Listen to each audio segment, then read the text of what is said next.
রব্বানা যালামনা আনফুসানা ওয়া ইল্লাম তাগফির লানা, আপনি যদি ক্ষমা না করেন, ওয়া তারহামনা, আপনি যদি দয়া না করেন, লানাকুনান্না মিনাল খাসিরিন, আমি ক্ষতিগ্রস্তের অন্তর্ভুক্ত হয়ে যাব, জালেমদের অন্তর্ভুক্ত হয়ে যাব।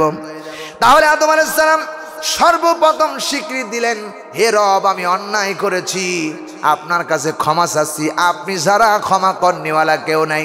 নবীজি বলেছেন, কোন বান্দা যদি আদমের সন্তান দিনের মধ্যে 50 বার যদি কোনো ব্যক্তি এই দোয়াটা পড়তে পারে, রব্বানা যালামনা আনফুসানা ওয়া ইল্লাম তাগফির লানা ওয়া তারহামনা লানাকুনান্না মিনাল খাসিরিন, সমুদ্রের ফেনা পরিমাণ যদি বান্দা গুনাহ করে, পাহাড় বড় বড় যদি গুনাহ করে, আল্লাহ নবী বলেন তার জীবনের গুনাহ খাতা আল্লাহ রব্বুল আলামিন মাফ করে দেন। সবাই পড়েন, রব্বানা যালামনা আনফুসানা ওয়া ইল্লাম তাগফির লানা ওয়া তারহামনা লানাকুনান্না মিনাল খাসিরিন।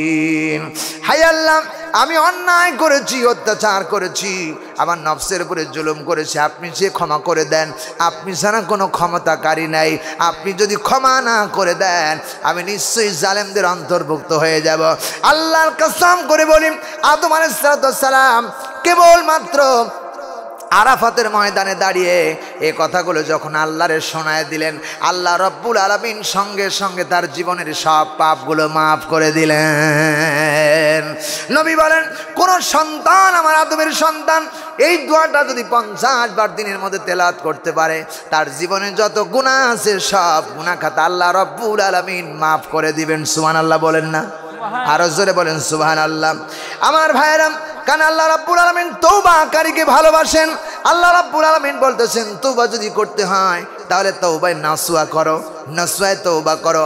আল্লাহ তাআলা কোরআনে কারীমের মধ্যে বললেন, ইয়া আইয়ুহাল্লাযীনা আমানু তুবু ইলাল্লাহি তাওবাতান নাসুহা আসা রব্বুকুম আইয়ুকাফিরা আনকুম সাইয়্যাতিকুম ওয়া ইউদখিলাকুম জান্নাতিন তাজরি মিন তাহতিহাল আনহার।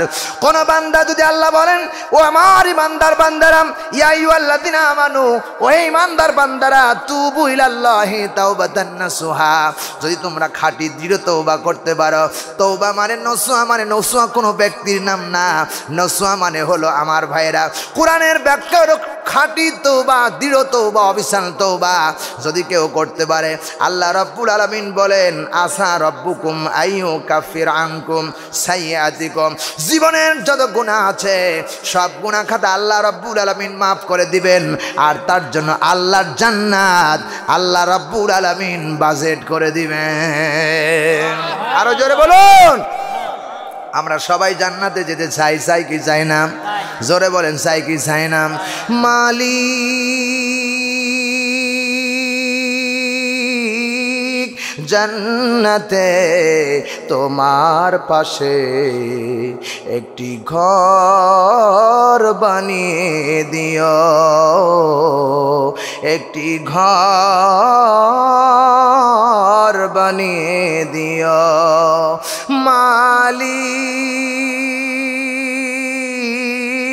মালিক জান্নাতে তোমার পাশে একটি ঘর বানিয়ে দিও। ইমানের পথে অবিচল রেখে দিন কায়েমের আন্দোলনে ধৈর্য আর সাহস দিও মালিক জান্নাতে তোমার পাশে একটি ঘর বানিয়ে দিও, একটি ঘর বানিয়ে দিও। যতদিন এ দেহে থাকবে প্রাণ, গেয়ে যাব ততদিন কোরআনের গান। যতদিন থাকবে এ দেহে প্রাণ, ততদিন গেয়ে যাব কোরআনের গান। যত আসুক বাধা ভয় করি না তথা, মোরা যে মুসলমান, মোরা যে মুসলমান। মালিক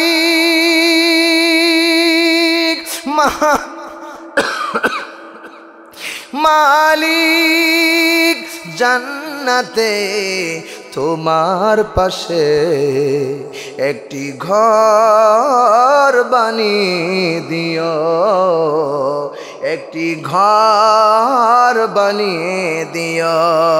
সিল্লাহ বলেন আমিন, আর জোরে বলেন আমিন।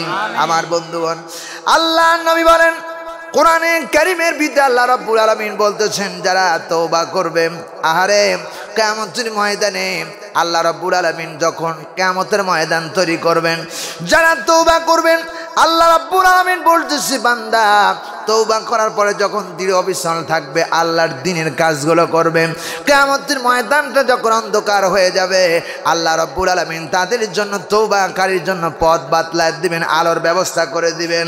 ইয়াসআ নূরুহুম বাইনা আইদিহিম ওয়া বিআইমানিহিম। জোরে বলুন আল্লাহু আকবার। আল্লাহ পাক বলে, বান্দারে আল্লাহ সুন্দর করে ডাকতে বলেন, ইয়াসআ নূরুহুম বাইনা আইদিহিম ওয়া বিআইমানিহিম। বান্দা যারা তওবা করবে দুনিয়ায়, আল্লাহ রাব্বুল আলামিন তাদের ডানে এবং সামনে নূরের মশাল জ্বালায় আলোর ব্যবস্থা করে দিবেন। আরো জোরে বলেন আল্লাহু আকবার। শুধু তাই নয়, আল্লাহ রাব্বুল আলামিন বলেন, সীমাহুম ফি উজুহিহিম মিন আসারিস সুজুদ। বান্দাগুলি যখন তওবা করেছেন হুজুর পরে তওবা করেছেন, সিজদা দিয়েছেন, আল্লাহ রাব্বুল আলামিন কোরআনে কারীমের ভিতরে বলে, বান্দারে কিয়ামতের ময়দানে আল্লাহ রাব্বুল আলামিন বান্দারে কপালের ভিতর দিয়ে, শরীরের ভিতর দিয়ে, চেহারার ভিতর দিয়ে আল্লাহ রাব্বুল আলামিন তাদের সিজদার এবং আলো বের করে দেবেন। যারা তওবা করবেন তাদের চেহারার ভিতরে নূর বের হতে থাকবেন। আল্লাহ তাদের দেখে দেখে বলবে, এই বান্দাগুলি তওবাকারী বান্দা। আল্লাহ হাসরের ময়দানে তাদেরকে ভালোবাসবেন। জোরে বলুন সুবহানাল্লাহ। প্রিয় ভাই সাহেব, সুতরাং কোরআনে কারীম যা বলে, আমরা যা শুনি, আর কোরআনে কারীম যা বলে, এটা অবশ্যই অবশ্যই আল্লাহ রাব্বুল আলামিনের বক্তব্য এবং এর মধ্যে কোনো ভেজাল নাই।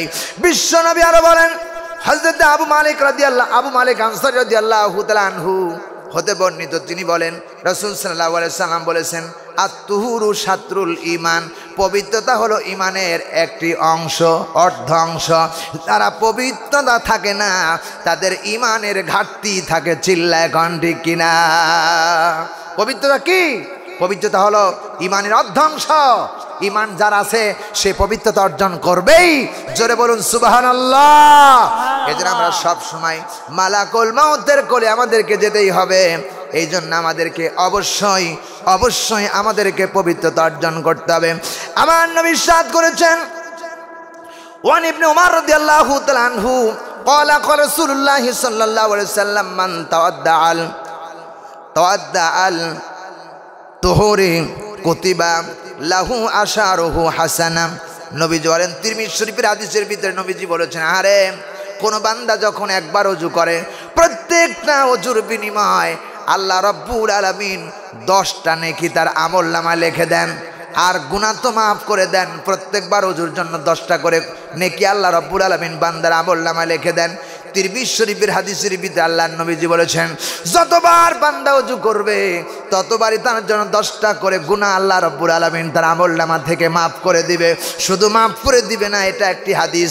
আর একটা হাদিস আছে, সমস্ত গুনাহ খাতা আল্লাহ রাব্বুল আলামিন মাফ করে দেন। এজন্য সবসময় পবিত্রতা অর্জন করা দরকার আছে না নাই?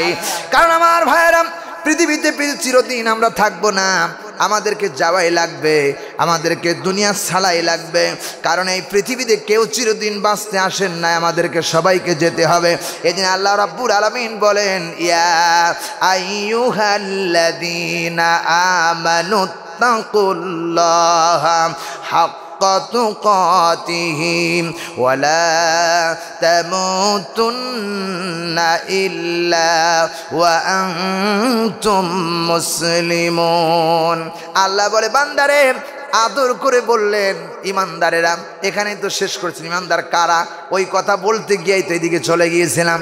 আমার বন্ধুগণ, আল্লাহ রাব্বুল আলামিন বলে, বান্দা যারা ইমানদার তাদেরকে আদর করে বললেন, তোমরা আমাকে ভয় করো, ভয় করার মতো ভয় করো। ওয়ালা তামুতুন্না, আর মৃত্যুবরণ করো না, ইল্লা, তবে হ্যাঁ, ওয়ানতুম মুসলিমুন, যতক্ষণ পর্যন্ত তোমরা মুসলমান না হবে।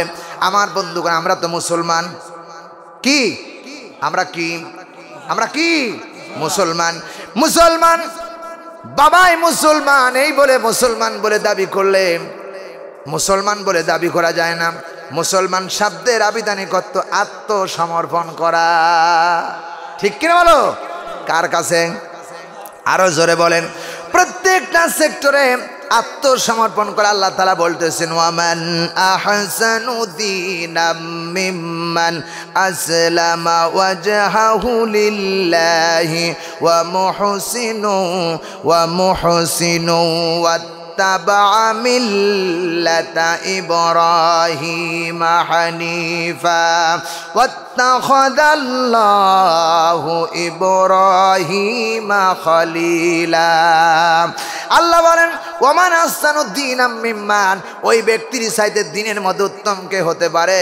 আসলামা ওয়াজহাহু লিল্লাহ, আল্লাহর সামনে তার মাথাটা নত করে দেয়, আত্মসমর্পণ করার চাইতে ভালো মানুষ আকাশের নিচে আর নাই।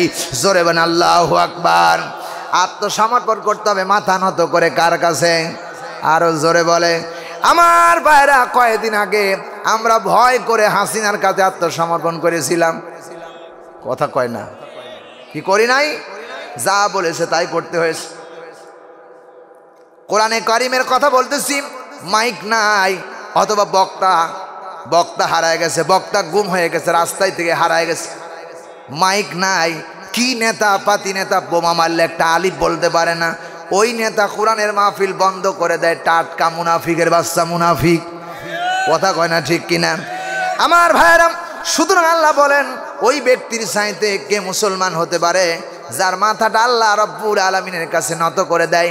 এই মাথা নত করার অবস্থা কি আমার ভাইয়েরা? এর মানে হলো কি, আল্লাহ রাব্বুল আলামিন যা বলেছেন, যা করতে বলেছেন আর যা নিষেধ করতে বলেছেন, এগুলো মেনে তার আইন পাশ করার নাম হলো আত্মসমর্পণ করা। ঠিক কিনা আমার ভাইয়েরা? লক্ষ্য করুন, হযরতে ইব্রাহিম খলিলুল্লাহ এখনো নবুয়ত পান নাই। নবুয়ত পান নাই, নবুয়ত পাবে পাবে ভাব। এমনকি নবুয়ত পেয়ে গেল, কিছুদিন পর নবুয়ত পেয়ে গেল। এমন সময় দিনের দাওয়াত যখন দিতে শুরু করলেন, এই সময় নমরুদ এবং তার পিতা আজর হযরত ইব্রাহিম আলাইহিস সালামকে বললেন, ইব্রাহিম তুমি কিসের দাওয়াত দাও? এই যে আকাশের বিশাল বড় চাঁদ দেখা যায়, এটাই তোমার আল্লাহ, এই আল্লাহর দাওয়াত দাও, এই আল্লাহর গোলামি করো। নমরুদ এবং তার পিতা আজর বললেন, বিশাল বড় আকাশে দেখা সূর্য দেখা যায়, এই সূর্যই তোমার রব। তিনি দেখলেন, কি করলেন? কোরআনে কারিম তা রেকর্ড করলেন। হযরত ইব্রাহিম আলাইহিস সালাম লক্ষ্য করে দেখে সকালবেলা বিশাল এক সূর্য উঠতেছেন। তিনি চিন্তা ফিকির করলেন, এটাই বুঝি আমার রব হবে নাকি? আল্লাহ পালা বলেন, ফালাম্মা রাআশ শামসা বাযিগাতান ক্বালা হাযা রাব্বি হাযা আকবার। এত বড় বিশাল আকাশের ভিতরে এত বড় সূর্য উঠতেছেন, আমার মনে হয় আকবার মানে বড়, এটাই মনে হয় সব আমার রব, বড় সব রব হবে। হযরত ইব্রাহিম আলাইহিস সালাম চিন্তা করে, এটাই আমার রব। আমার বন্ধুগণ, আস্তে আস্তে করে সূর্য যখন পশ্চিম গগনে চলে গেল, সূর্য যখন ডুবে গেল, ইব্রাহিম আলাইহিস সালাম চিন্তা করলেন, যেটা ডুবে যায়, যেটা শেষ হয়ে যায়, যেটা উঠে আবার ডুবে যায়, নিশ্চয়ই এর একজন পরিচালক আছে, এটা আমার রব হতে পারে না। মাথা নত করলেন। সঙ্গে সঙ্গে ইব্রাহিম আলাইহিস সালাম বললেন, ইন্নী ওয়াজ্জাহতু ওয়াজহিয়া লিল্লাযী ফাতারাস সামাওয়াতি ওয়াল আরদা হানিফাও ওয়া মা আনা মিনাল মুশরিকিন। হযরত ইব্রাহিম আলাইহিস সালাম বিশ্বাস করতে পারতেন এটাই আমার রব, তিনি তা করলেন না। তিনি বলেন, ইন্নী ওয়াজ্জাহতু ওয়াজহিয়া লিল্লাযী ফাতারাস সামাওয়াতি ওয়াল আরদা। আমরা জায়নামাজের ভিতরে এই দোয়াটা পড়ি, আল্লাহর কসম এটা জায়নামাজের দোয়া না, ইব্রাহিম আলাইহিস সালামের ইবাদতের হেদায়েতের দোয়া। জায়নামাজের ভিতরে আমরা বানিয়ে নিয়েছি, তার মানে ইব্রাহিম আলাইহিস সালাম বলেন, ইন্নী ওয়াজ্জাহতু ওয়াজহিয়া লিল্লাযী ফাতারাস সামাওয়াতি ওয়াল আরদা হানিফাও ওয়া মা আনা মিনাল মুশরিকিন।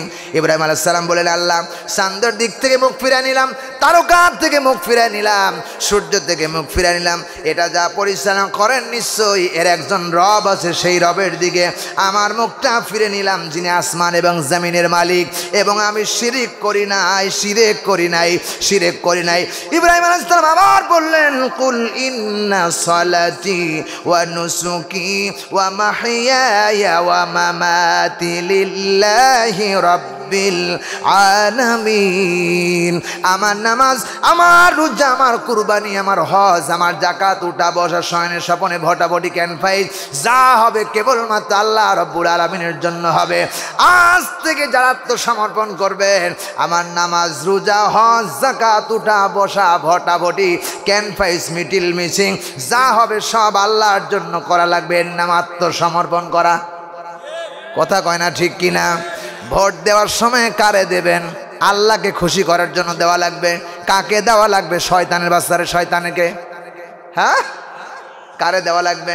যেই ব্যক্তিকে ভোট দিলে এই সমাজের ভিতরে জনগণের অধিকার প্রতিষ্ঠিত হবে, ওই লোকটারে ভোট দিতে হবে। যারা কোরআনকে এই জমিনে প্রতিষ্ঠা করতে চায় তাদেরকে ভোট দেওয়া লাগবে। এটা কোরআনে কারীমের বক্তব্য। ইত্তাবিউ মা উহিয়া ইলাইকা মির রাব্বিক। আল্লাহ তাআলা বলতেছেন, তুমি ওইটা অনুসরণ করো যেটা তোমার রবের পক্ষ থেকে এসেছে। এই রবের পক্ষ থেকে কোরআনে কারীম এসেছে। সুতরাং আমার ভাইরা, যতক্ষণ পর্যন্ত দেহের ভিতরে থাকবে প্রাণ, ততক্ষণ পর্যন্ত কোরআনের আইন ছাড়া কারো আইন মানব না, মানি না। কারা রাজি আছো? দুই হাত তুলে আল্লাহরে দেখাও। লিল্লাহে তাকবীর। আল কোরআনের আলো। লিল্লাহে তাকবীর। হাত নামান আমার বন্ধুগণ। সুতরাং যেখানেই থাকো না কেন, আল্লাহর কোরআনে কারীম, 30 পারা কোরআনে কারীম, যেই কোরআনের মর্যাদার কথা বলছিলাম, এই কোরআন দিয়ে আমার জীবন গড়তে হবে, তবেই কেন আমি মুসলমান হয়ে মরতে পারবো। যেই কোরআনের মর্যাদা বলা হয়েছে, হুয়া খায়রুম মিম্মা ইয়াজমাউন। গোটা পৃথিবীর সমস্ত কিছু যদি বিক্রয় করো, আল্লাহর কসম করে বলি, কোরআনের একটা মাখরাজের দাম হবে না। এই কোরআনের মাদ্রাসা কিয়ামত পর্যন্ত এখানে থাক।